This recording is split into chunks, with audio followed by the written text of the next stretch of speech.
Have you ever wondered about the mysterious symbols on those 8-sided mirrors you see for good luck? Those are the Ba Gua, or the 8 Trigrams, a cornerstone of ancient northern philosophy. Today, we're diving deep into this fascinating system and uncovering its secrets. Let's start with the basics.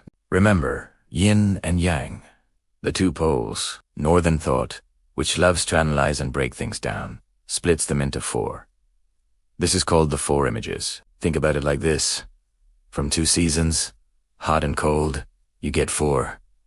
Spring, summer, autumn, and winter. From 2 main directions, you get 4, north, south, east, and west. In symbolic terms, by adding another yin or yang line to the original 2, we get greater yin, lesser yang, lesser yin, and greater yang.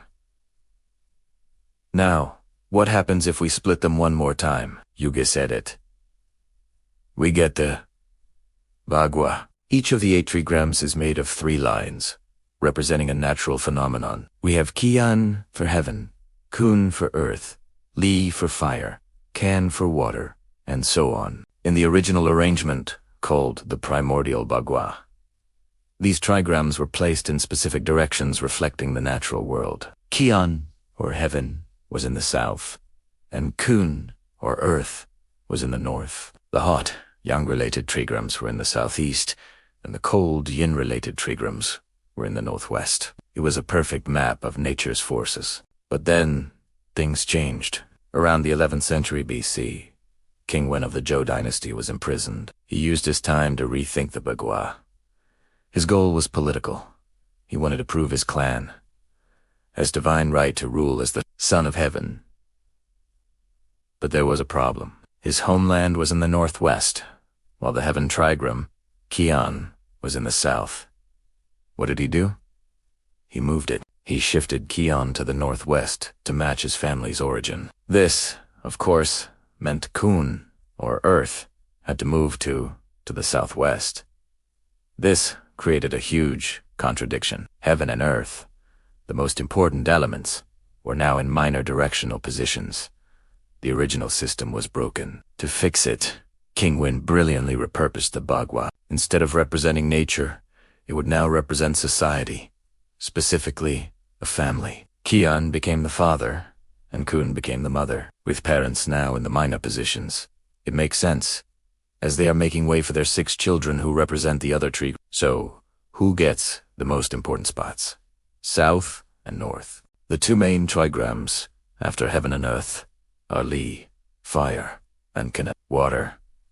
They correspond to the middle son and middle daughter. Why them?